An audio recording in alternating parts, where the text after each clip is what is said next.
বন্ধুরা, লতিটা ভালো করে কাটা হয়ে গেছে। দেখো, লতিটাকে ভালো করে কেটে কিন্তু সুন্দর করে ছাড়াতে হবে। দেখেছো, লতির ছালগুলোকে ছাড়িয়ে নিয়েছি। দিয়ে ভালো করে লতিগুলোকে ধুয়ে দেখো খুব সুন্দর করে রেখেছি। দেখেছো, এবার এগুলোকে এগুলোকে গরম জলে দেবো। ঠিক আছে, আমি জলটা গরম করি। চিংড়ি মাছ নিয়ে এসেছি, এই চিংড়ি দিয়ে কিন্তু লতি বানাবো। চিংড়িগুলো দেখো খুবই ভালো চিংড়ি। তো এখানে অত ভালো চিংড়ি পাওয়া যায় না, আমাদের কাঁথিতে যখন ফ্রেশ চিংড়ি পাওয়া যায়, তবুও ঠিক আছে, চলবে। চলো বানাই। দেখো বন্ধুরা, কড়া বসিয়ে জল দিয়ে দিয়েছি। এবার জলটাকে গ্যাসটাকে বাড়িয়েও গরম করব। এছাড়া এতে কিন্তু লবণ দিয়ে দেবো। লবণ দিয়ে দিয়েছি, লবণ দিয়ে দিলাম। ঘুম ভাড়াতে আছি, তার জন্য এগুলোকে আর কৌটোতে করিনি, এগুলো একটা প্যাকেট থেকে দিয়ে দিচ্ছি। দেখো, হলুদ দিয়ে দিলাম। জল ফুটুক, তারপরে এই লতিগুলো কিন্তু দেব। দেখো, এবার কিন্তু জল ফুটে গেছে, লতিগুলো পরপর করে এতে দিয়ে দিলাম। এবার লতিগুলোকে একবার নেড়ে দেবো। নেড়ে দিয়ে এবার ঢাকা দিয়ে দেবো। নুন হলুদ দেওয়া আছে, ঢাকা দিয়ে দিলাম। চলো, দেখো সুন্দর করে ফুটছে, কিন্তু আর একটু ফুটবে। আবার একবার দেখি, এটা হয়ে গেছে পুরো। দেখি, বন্ধ করে দিই। এবার অল্প অল্প করে এতে ছেঁকে নেব। যেহেতু এখানে আমাদের ঝুড়ি নেই, তার জন্য অল্প অল্প করে ছাঁকতে হবে আমাদেরকে। ঠিক আছে, এটা সাহায্যে নেব, তুলবো। এরকম করে তুলে নিই। এগুলো লতিগুলোকে দেখো কত সুন্দর করে হয়েছে। দেখেছো, হয়ে গেছে। এবার আমরা মশলা রেডি করব। দেখো বন্ধুরা, এটা চিংড়ি মাছকে পুরো পরিষ্কার করে নিয়েছি।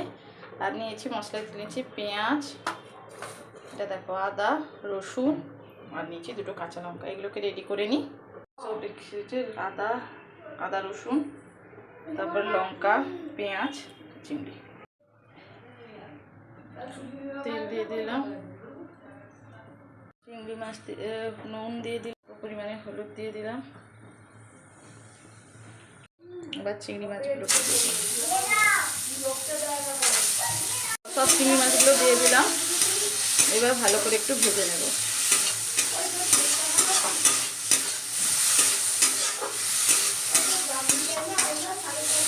সব কিছু রেডি, এদিকে চিংড়ি মাছ ভাজা চলছে। চলো, চিংড়ি মাছ ভাজা হয়ে গেছে। এবার তেল দিয়ে দিচ্ছি, পেঁয়াজ,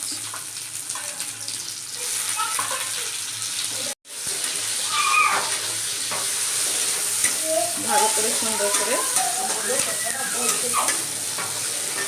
দিয়েছি লবণ,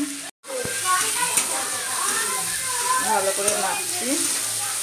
ওর জন্য 4-3টে লঙ্কা দিয়ে দিলাম। এই লঙ্কাগুলো কিন্তু খুবই ঝাল। আদা রসুনগুলোকে তুলে দিয়ে দিলাম এতে।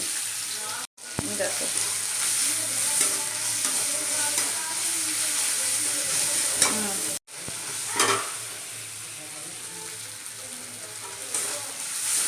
ভালো করে এটাকে করি।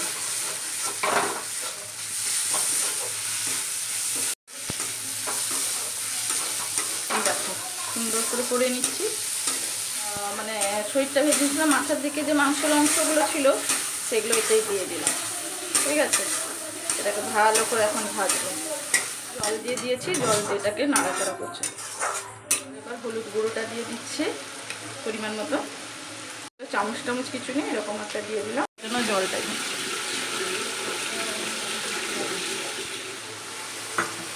ভেজে রাখা চিংড়ি মাছগুলো দিয়ে দিব।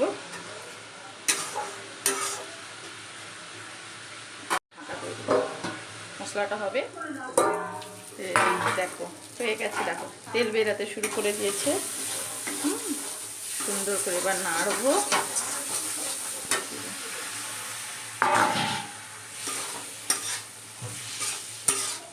দারুণ হবে কিন্তু।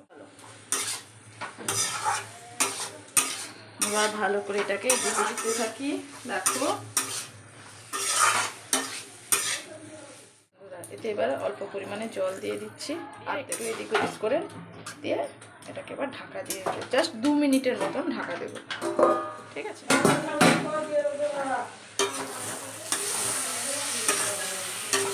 নিয়েছি। এবার দেখো, হাতে দিয়ে নিয়েছি। চলো টেস্ট করে দেখি কেমন খেতে হলো। হাতে নিয়ে নিয়েছি তরকারি।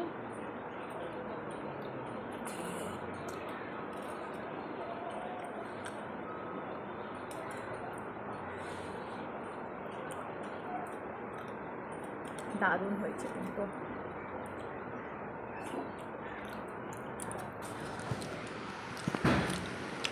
আমি খেতে থাকি। তোমরা যদি আজকের ভিডিওটা বা আজকের রেসিপিটা তোমাদের ভালো লাগে অবশ্যই একটা কমেন্টে জানিয়ে দিয়ে যাবে, আর ভালো লাগলে একটা লাইক করবে, আর পারলে অবশ্যই সাবস্ক্রাইব করবে। চলো বন্ধুরা, টাটা।